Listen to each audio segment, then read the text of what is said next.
dan latihan Kopasgat di Bandung.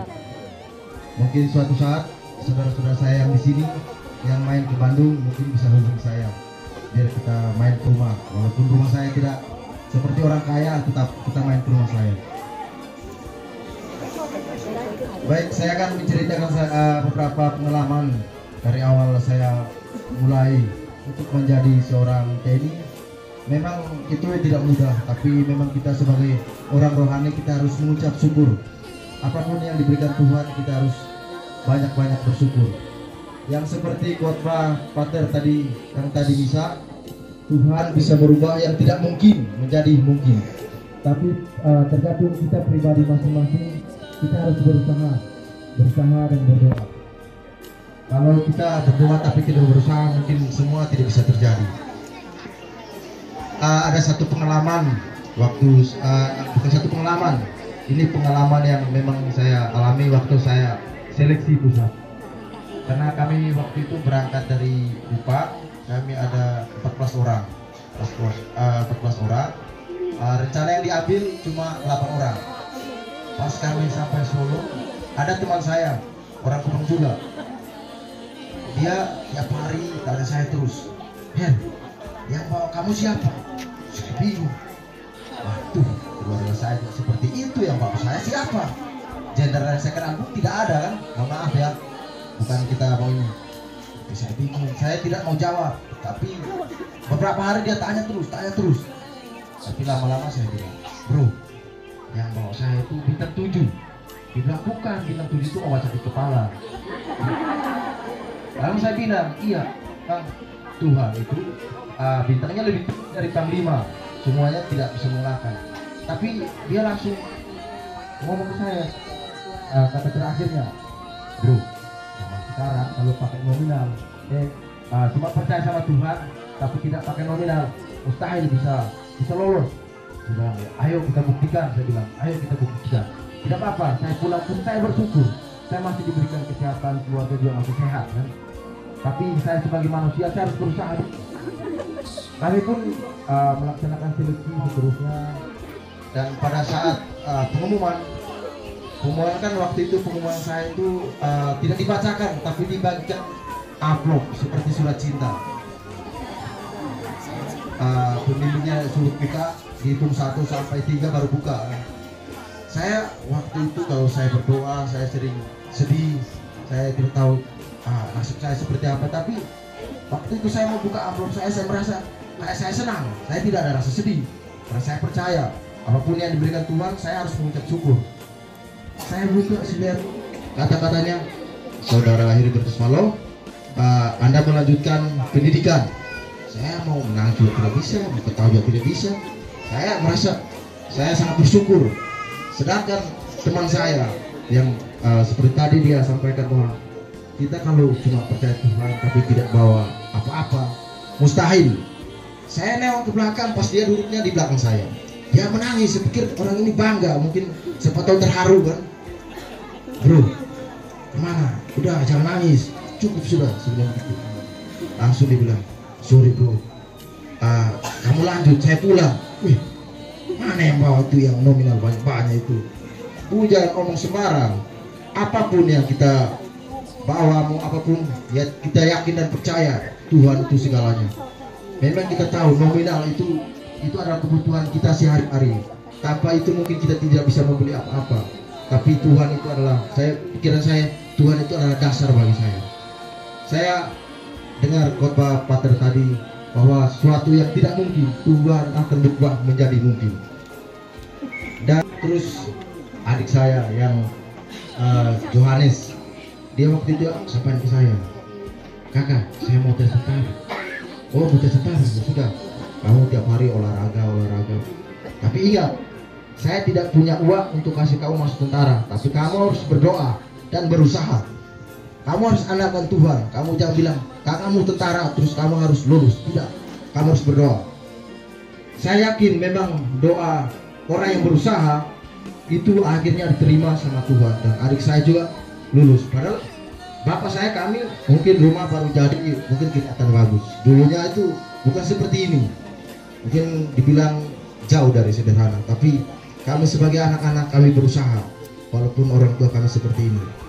Pesan saya buat adik-adik saya di kampung halaman saya sudah 9 tahun hari ini saya datang ke sini.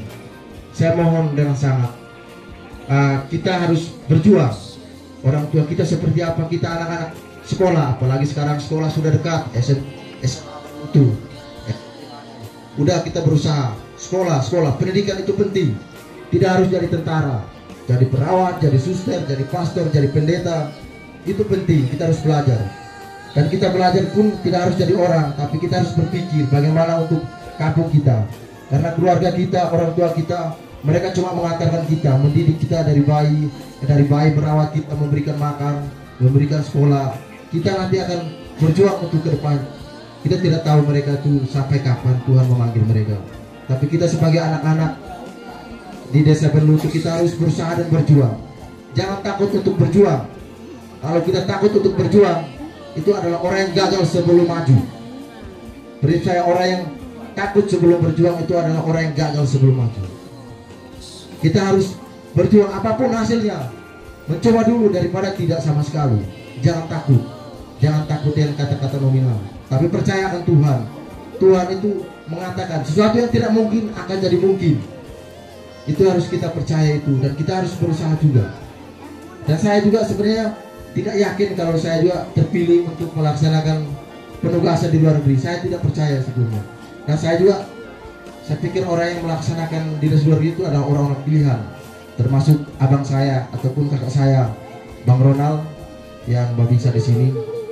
Memang dari batalion mereka dipercayakan untuk dari main body untuk berangkat ke Libanon pada sekitar tahun 2019 atau 2018. Saya waktu itu sore sedang olahraga, ditelepon sama komandan saya.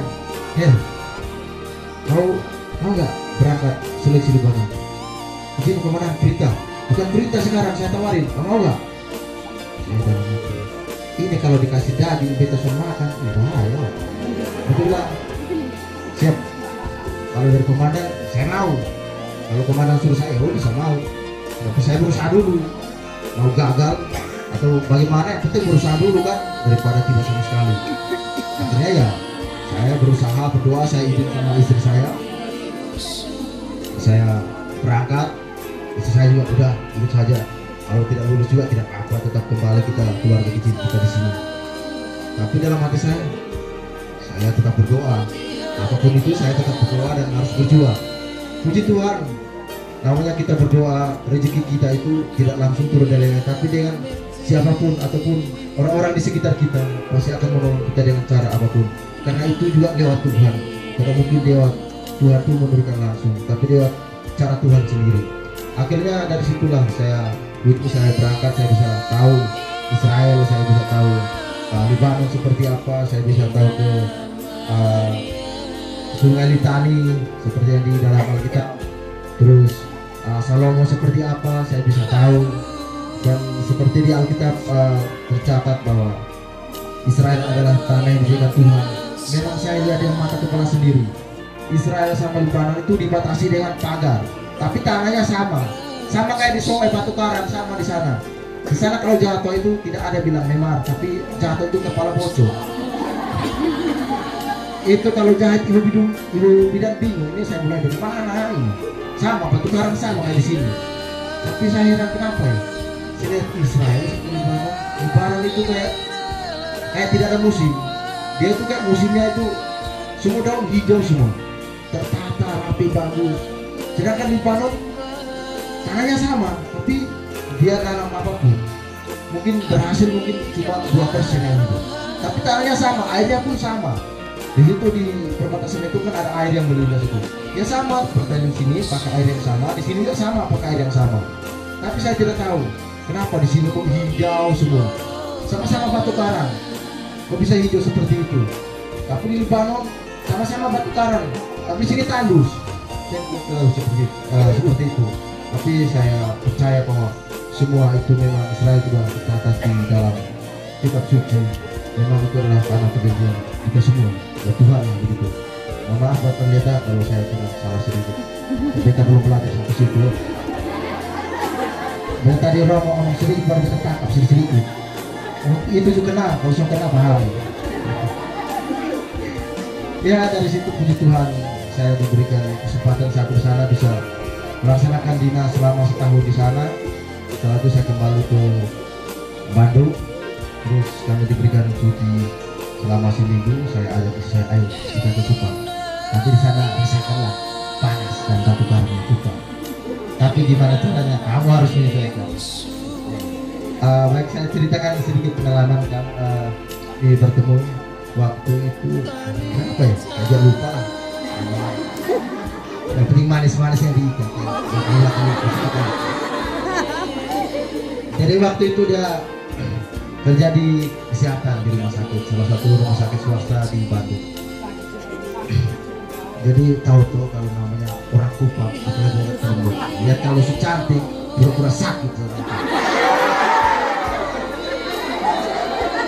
Istri saya ini orangnya cuek, tapi saya berusaha gimana caranya batu karang bos. Batu karang bos, batu karang bos, tampias kena bocor. Maju terus tanpa patah mundur. Akhirnya kami kenalan. Saya tanya, asli mana? Batak. Dia tanya balik saya, asli mana Kupang? Saya tanya, udah pernah ke Kupang belum? Belum. Ya sudah, nanti saya ajak ke Kupang. Akhirnya terwujud juga hari ini dia sampai Kupang. Itu kan sampai Kupang. Mungkin kata-kata adalah doa, hari terwujud dia sampai Kupang. Inilah semua adalah keluarga besar saya. Mau dari paling ujung semua, belum itu dari ujung sampai ujung keluarga besar saya. Itu yang adik-adik saya baru-baru mungkin saya tidak kenal, tapi mama dan bapak-bapak yang saya di sini saya mungkin kenal satu-satu. Terima kasih, mungkin itu beberapa hal yang saya sampaikan.